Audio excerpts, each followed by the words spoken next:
Devenir riche n'est pas une question de travail acharné ou d'argent à investir, c'est une question de savoir quoi faire. La question que nous devons nous poser est: quand le faire, et avec qui le faire? Dans cette vidéo, je vais vous parler de 8 choses que les gens riches font différemment des autres, et comment vous pouvez les appliquer à votre propre vie. Les informations que vous entendrez dans cette vidéo sont tirées d'un livre intitulé « L'Almanach de Naval Ravikant, un guide pour s'enrichir et être heureux ». Au cas où vous ne le sauriez pas, Naval est un entrepreneur indien, investisseur et millionnaire. Bonjour à tous, et bienvenue sur le Titan Cuirassé, une chaîne où vous pouvez apprendre sur l'investissement, les finances personnelles, la gestion de l'argent, la psychologie, et sur beaucoup d'autres sujets d'éducation financière, parce que les écoles ne vont pas le faire à votre place.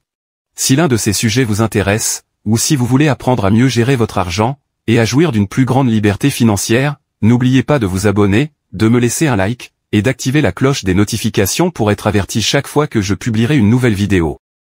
Sans plus tarder, plongeons dans le vif du sujet. Numéro 1, les gens riches sont uniques.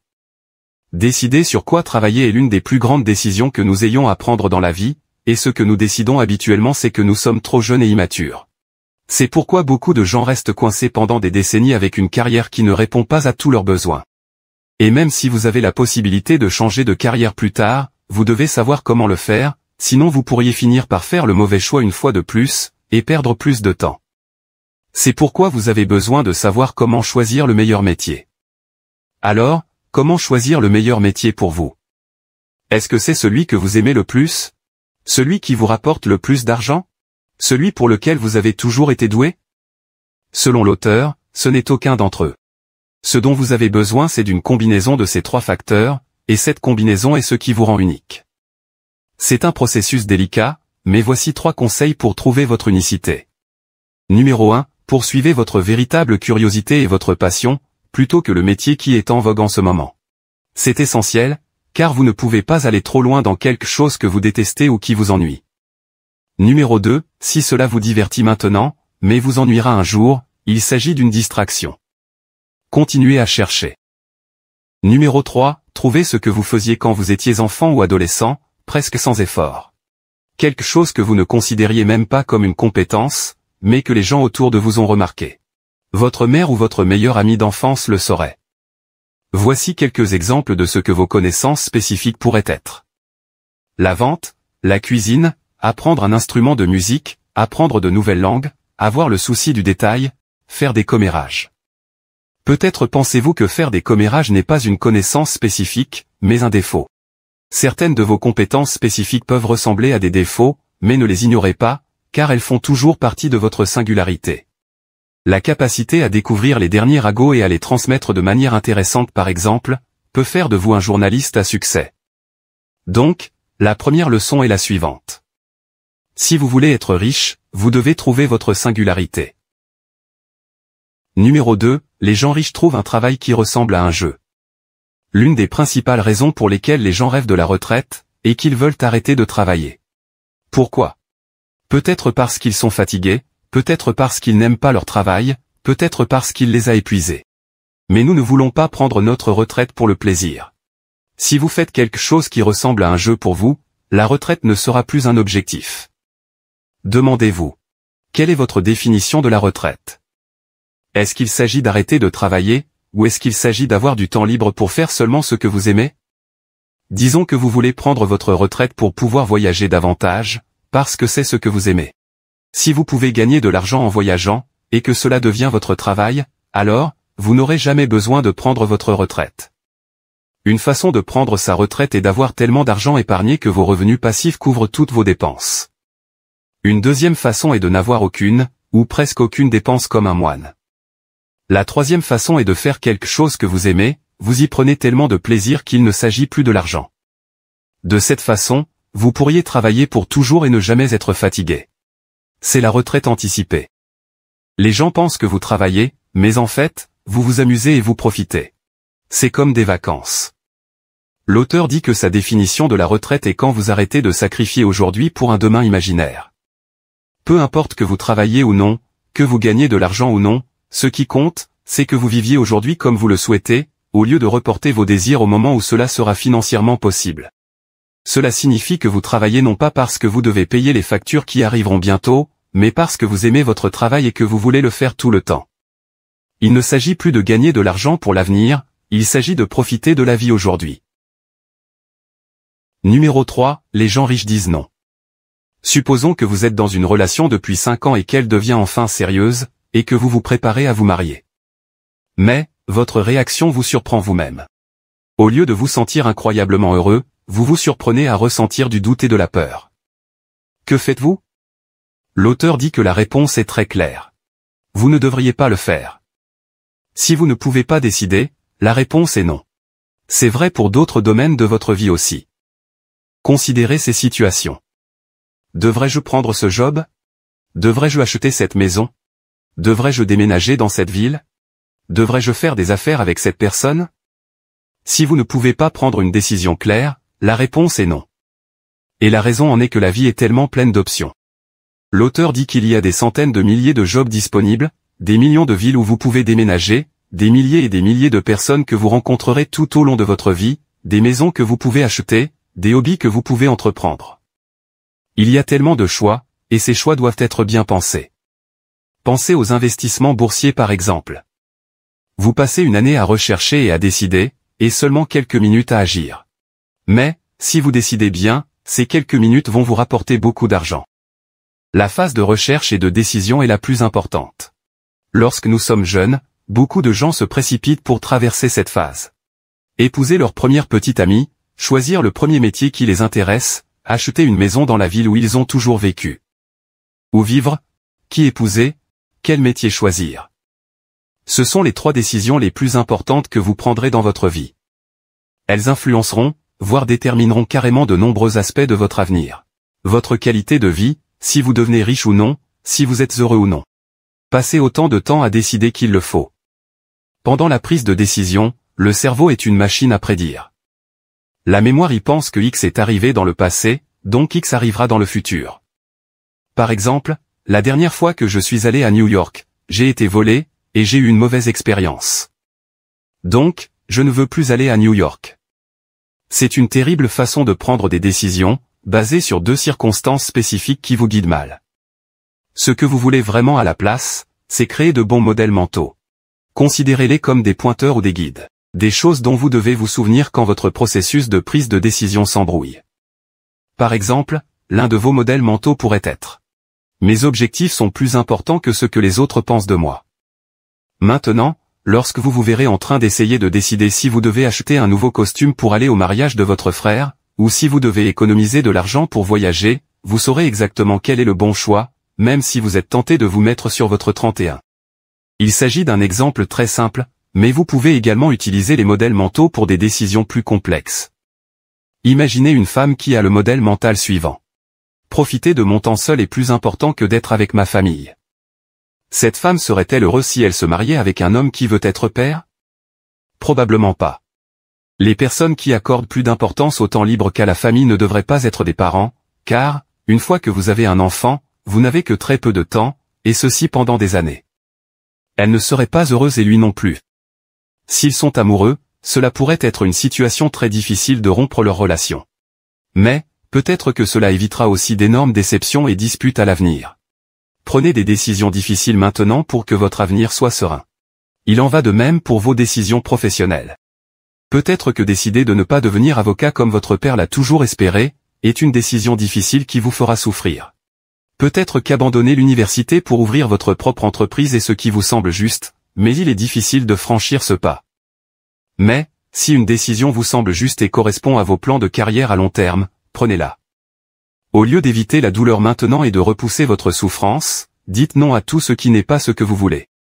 Dans tous les domaines de votre vie, comme votre carrière, ou votre régime alimentaire, vous devriez toujours prendre le chemin qui est le plus douloureux à court terme pour pouvoir profiter des avantages à long terme. Numéro 4, les gens riches connaissent leurs valeurs. Les gens riches ne cuisinent généralement pas, car cuisiner prend beaucoup de temps. Non seulement pour acquérir l'expertise dans la pratique, mais aussi pour décider quoi cuisiner. Acheter les ingrédients au prix le plus bas, les stocker, laver les légumes et les fruits, et ensuite le processus de cuisson lui-même. Alors, que font les gens riches à la place? Ils mangent au restaurant, où ils engagent quelqu'un pour faire la cuisine pour eux. Ils cuisinent seulement quand ils veulent ou s'ils aiment. Personne ne vous valorisera plus que vous ne vous valorisez vous-même. C'est vrai pour la vie en général, et c'est également vrai lorsqu'il s'agit d'argent. Les gens riches ne passent pas beaucoup de temps à faire des choses qu'ils n'aiment pas ou dont ils ne pensent pas qu'elles leur apporteront de bons résultats, parce qu'ils savent que leur temps est précieux. Ils ne font pas cela après être devenus riches. Ils se sont toujours valorisés, et ont valorisé leur temps. Maintenant, vous pourriez dire qu'il est trop cher d'engager quelqu'un pour cuisiner pour vous? Eh bien, cela dépend de combien vous gagnez par heure. Si votre taux horaire est de $100 et que la personne qui va cuisiner pour vous coûte plus que cela par heure, alors, oui c'est cher. Mais si votre taux horaire est plus élevé que cela, alors, vous perdrez du temps et de l'argent en cuisinant. Si votre taux horaire est de $400 et que la personne que vous avez embauchée vous coûte $100, vous perdrez $300 par heure si vous cuisinez vous-même votre nourriture. S'il vous faut 2 heures pour préparer le déjeuner, cela revient à jeter $600. Allez-vous faire cela? Tenez toujours compte de votre taux horaire et de votre temps dans toutes les décisions que vous prenez. Combien de temps cela prend-il? Combien gagnerais-je si je gagnais de l'argent au lieu de faire cela? Un autre élément à prendre en considération pour s'évaluer soi-même est le statut. Les gens font des choses folles pour le statut. Savez-vous ce que c'est le statut? C'est l'opinion que les autres ont de vous. Quand votre voisin achète une voiture chère et que vous voulez aussi acheter une voiture chère parce que vous ne voulez pas être moins bien classé, vous payez pour le statut. Vous achetez littéralement l'opinion des autres sur vous. Vous voulez qu'ils pensent que vous en valez la peine, vous voulez qu'ils pensent que vous aussi vous pouvez avoir une voiture comme ça. Certaines personnes préfèrent paraître riches et rester pauvres, que d'abandonner le statut. Le statut est purement une question d'ego. Tant que vous permettez à votre ego de commander vos actions, vous ne serez pas vraiment libre. Vous devriez travailler sur la construction de la richesse, et non sur le statut. Numéro 5, les riches n'ont pas de chance. Je suis sûr que vous avez déjà entendu quelqu'un dire d'une personne riche, qu'elle n'est riche que parce qu'elle a eu de la chance. Parfois c'est compréhensible. Par exemple, il y a la chance aveugle, où vous avez de la chance parce qu'un événement complètement hors de votre contrôle s'est produit, comme gagner à la loterie. Une autre façon d'avoir de la chance est lorsque vous devenez assez compétent pour trouver la chance sur votre chemin.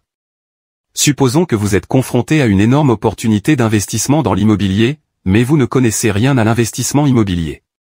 Donc vous ne remarquerez même pas que vous avez une grande opportunité devant vous. Maintenant, si vous êtes compétent dans ce domaine, vous remarquerez l'opportunité lorsqu'elle se présentera. Vous pouvez aussi avoir de la chance lorsque vous devenez le meilleur dans votre domaine. De cette façon, vous n'avez pas à vous méfier des opportunités. Elles vous trouveront. C'est comme si vous attiriez la chance. C'est le meilleur type de chance, car si vous êtes le meilleur dans ce que vous faites, il est impossible que vous ne l'ayez pas. Par exemple, disons que vous êtes la meilleure personne au monde en ce qui concerne la plongée en haute mer. Vous êtes assez courageux pour plonger plus profondément que n'importe qui d'autre. Maintenant, supposons que quelqu'un a trouvé un bateau au trésor coulé au large de la côte qu'il ne peut pas atteindre. Eh bien, sa chance vient de devenir la vôtre, parce qu'il va venir à vous pour recouper le trésor, et il va vous payer pour cela. C'est un exemple extrême bien sûr, mais il montre bien la différence entre la chance aveugle, et le genre de chance sur laquelle vous devriez compter. La première personne a eu une chance aveugle de trouver le trésor, ce qui n'arrive pas à la plupart des gens. Vous, en revanche, avez créé votre propre chance en devenant le meilleur plongeur en profondeur. C'est le seul type de chance sur lequel nous devrions compter selon l'auteur, et certains diraient que ce n'est même pas de la chance du tout. Quand les gens disent que les riches ont de la chance, 99 fois sur 100, ce qu'ils devraient vraiment dire c'est que, ces riches étaient bien préparés à saisir les bonnes opportunités quand elles apparaissaient. Chance ou pas, c'est comme ça qu'on devient riche. Numéro 6, les gens riches utilisent l'effet de levier. Même si vous avez de grandes connaissances spécifiques comme parler en public, ou enseigner, l'auteur ne vous recommande pas d'obtenir un emploi commun qui utilise vos connaissances spécifiques. Pourquoi pas? Disons que vous êtes un médecin qui travaille de 9 h le matin à 17 h le soir du lundi au vendredi, et gagne $400 de l'heure. Disons que vous voulez devenir riche plus rapidement. Alors, vous devenez particulièrement travailleur et préférez travailler 10 heures par jour, 6 jours par semaine, et n'avez jamais de vacances. Ainsi, votre salaire annuel sera de $6 912 000. Si vous pouvez garder la moitié, cela fera $3 456 000. À ce rythme, il vous faudra 29 ans pour atteindre $100 millions. Mais le truc c'est que vous ne pouvez pas faire beaucoup plus que ça. Parce que premièrement, si vous augmentez votre charge de travail, alors, vous n'aurez jamais le temps de faire autre chose que travailler. Deuxièmement, c'est une situation rare, même pour un médecin ou un avocat. La plupart des gens, même s'ils sont bien payés, gagnent moins de $400 de l'heure. Si je fais le même calcul avec, disons, $100 de l'heure, ce qui est un salaire plus réaliste pour la plupart d'entre nous et encore élevé pour beaucoup, il vous faudrait 227 ans pour arriver à 100 millions de dollars. Même si tu as un emploi très bien payé, il y a toujours une limite à ce que tu peux gagner, et tu devras toujours travailler dur. Si la médecine est le métier de tes rêves, vas-y. Mais si tu essaies de te constituer un patrimoine, il y a un moyen beaucoup plus facile et plus efficace de le faire. Le problème avec le métier d'enseignant, de conférencier, de médecin, ou d'avocat, c'est que ce que vous faites, c'est échanger une partie de votre temps et de vos efforts contre de l'argent. Seules les personnes pauvres échangent leur temps contre de l'argent. Ce n'est pas une façon judicieuse d'utiliser votre temps, parce que vous avez un nombre limité d'heures dans une journée. Supposons que vous ayez trouvé un moyen de faire travailler un robot pour vous 24 heures sur 24, et 7 jours sur 7. Ce robot est un bon gars, mais il ne peut pas gagner autant que vous, parce que les gens sont prêts à payer les robots moins qu'ils ne paient les gens. Donc, si votre robot fait $150 par heure, il lui faudra 22 ans pour atteindre 100 millions de dollars. Moins de temps qu'il ne vous en faudrait si vous travaillez sans relâche 10 heures par jour, 6 jours par semaine, sans jamais prendre de vacances. Maintenant, pouvez-vous imaginer ce qui se passerait si vous achetiez un deuxième robot? 100 millions de dollars en 11 ans. 4 robots vous donneraient 100 millions de dollars, en seulement 5 ans. Peut-être pensez-vous que je ne peux pas acheter un robot pour travailler pour moi? Ce n'est pas réaliste. Eh bien, vous pouvez le faire. Le robot est juste devant vous, il s'appelle l'Internet. L'Internet est votre effet de levier. Comprenons ce que signifie l'effet de levier. L'effet de levier commercial vient du capital, du travail, et des produits sans coût marginal de réplication. Le travail signifie que des personnes travaillent pour vous. C'est la plus ancienne forme de levier. Elle peut impressionner certaines personnes, mais elle est désordonnée et instable. Le capital signifie que vous avez déjà de l'argent parce que quelqu'un vous l'a donné, et que vous pouvez l'utiliser pour gagner plus d'argent. L'utilisation d'Internet pour des choses telles que le code et les médias est un effet de levier sans permission. Cela signifie que vous n'avez pas besoin que d'autres personnes travaillent pour vous, ou vous donnent de l'argent. Vous n'avez pas besoin d'avoir de l'argent, et vous n'avez besoin de la permission de personne. Vous pouvez utiliser la puissance d'Internet et créer des logiciels et des outils médiatiques qui travaillent pour vous pendant que vous dormez. C'est la vraie définition de la richesse. Les business et les actifs qui peuvent générer un cash flow pendant que vous dormez. Par exemple, si vous essayez de vendre un e-book, vous aurez un certain coût pour le produire. Mais une fois que c'est fait, vous pouvez en vendre autant que vous voulez, avec un coût presque nul. Numéro 7. Les gens riches ont de bonnes habitudes. Avez-vous déjà eu une journée sans aucune planification? Cela se produit généralement pendant les vacances ou les week-ends. Vous vous réveillez et vous ne savez pas où aller, ou quoi faire. Quand je les ai, ce sont généralement mes jours les moins préférés, parce que je finis par ne rien faire toute la journée. La chose amusante est que même si j'ai défilé sur les réseaux sociaux toute la journée, je me sens toujours fatigué quand la journée est terminée. Vous avez besoin d'habitude et d'une certaine quantité de routine pour fonctionner. Vous avez besoin d'heures préfixées pour manger, dormir, faire de l'exercice, travailler, et même s'amuser. Cela rend la vie plus facile, vous fait gagner du temps, et vous garantit que vous resterez au courant de toutes les choses nécessaires dans la vie. Tout comme vous ne pouvez pas vivre sans habitudes, vous ne pouvez pas laisser les habitudes contrôler votre vie. Il y a de nombreuses habitudes que vous prenez au cours de la vie, qui peuvent affecter votre richesse plus que vous ne le pensez. Les choses que vous achetez et où vous les achetez, si vous préférez conduire ou prendre le bus, le type de maison dans laquelle vous êtes prêt à vivre, si vous valorisez le statut plutôt que la qualité de vie, la nourriture que vous mangez, etc. Il est très important de pouvoir arrêter de faire ce qui ne vous sert plus. Examinez votre vie, prenez vos habitudes à part, et dites, j'ai pris cette habitude à l'âge de X ans, à cause de Y. Est-ce qu'elle me sert encore? Voici un exemple de quelque chose que vous pourriez dire. Prétendre que je ne suis jamais bien est une habitude que j'ai probablement prise quand j'étais encore un bambin, essayant d'attirer l'attention de mes parents. Est-ce que cela me rend plus heureux maintenant? Est-ce que cela me rend plus sain? Est-ce que cela me permet d'accomplir ce que j'ai décidé d'accomplir? Laissez derrière vous les habitudes qui ne correspondent plus à vos objectifs. Il y a de grandes chances que les habitudes que vous avez avec l'argent tombent dans la catégorie automatique. Vous dépensez pour certaines choses, mais vous ne vous demandez jamais si vous devriez vraiment le faire. Vous faites vos courses chaque semaine au même supermarché, mais vous n'êtes pas sûr que ce soit toujours le meilleur endroit pour faire vos achats. Vous gardez votre argent sur un compte d'épargne parce que c'est ce que vous avez toujours fait, au lieu de faire des recherches sur les investissements. Vous associez le travail et l'argent parce que c'est comme ça que les choses se passaient quand vous étiez enfant, et ainsi de suite. Numéro 8, les gens riches lisent des livres. Bien que vous possédiez des compétences qui ont toujours été les vôtres, vous devrez les combiner avec d'autres compétences au fur et à mesure, afin de faire fonctionner votre entreprise. Ces compétences varieront en fonction du type d'entreprise que vous avez en tête, mais il y en a certaines dont tout le monde a besoin, les fondations. Lorsque l'auteur parle de fondations, il parle de connaissances de base que vous pouvez utiliser dans n'importe quel domaine.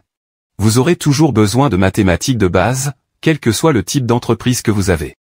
Vous aurez toujours besoin de connaissances économiques de base, de connaissances sur le comportement humain, de principes de base de la formation à la vente, de connaissances de base sur la technologie à jour, et ainsi de suite. Ces connaissances de base signifient bien plus que d'être expert en quelque chose. Être capable de communiquer avec des compétences de base en anglais est bien plus important que de savoir écrire des poèmes. Savoir faire des mathématiques de base est plus important que de savoir calculer. La plupart de ces connaissances de base peuvent être trouvées dans des livres, c'est pourquoi l'un des principaux conseils de l'auteur est d'apprendre à aimer lire. Mais ce n'est pas des best-sellers qu'il parle, bien que vous puissiez le faire pour le plaisir. Vous avez besoin de lire des livres qui résolvent vos problèmes. Vous avez du mal à vendre, alors, prenez un livre sur la vente. Vous avez du mal à avoir confiance en vous, alors, prenez un livre sur le développement de la confiance en soi. Une autre raison pour laquelle vous devez aimer lire, est que la compétence la plus importante pour devenir riche est de savoir comment apprendre tout ce que vous voulez apprendre. Ce n'est pas seulement une compétence intéressante aujourd'hui, c'est une exigence. Pensez au modèle de carrière de vos grands-parents, ou peut-être même de vos parents. Ils sont allés à l'université pendant 5 ans, ont obtenu un diplôme, et ont travaillé comme professionnels dans le même domaine pendant 30 ans. Mais, les choses changent vite maintenant. De nombreuses professions deviennent obsolètes en 5 ans, ou même moins. Nous ne pouvons que deviner quelles professions seront encore là dans 30 ans. C'est pourquoi apprendre à apprendre, et devenir bon dans quelque chose est une compétence essentielle. Je sais que cette vidéo a été longue, et c'est pourquoi je veux prendre le temps de vous féliciter une fois de plus pour le choix que vous avez fait aujourd'hui. Je suis curieux de savoir quelle règle a déclenché la plus grande flamme en vous. Quelle règle vous chérissez le plus? Partagez-la avec la communauté dans les commentaires, et aidons-nous les uns les autres à grandir.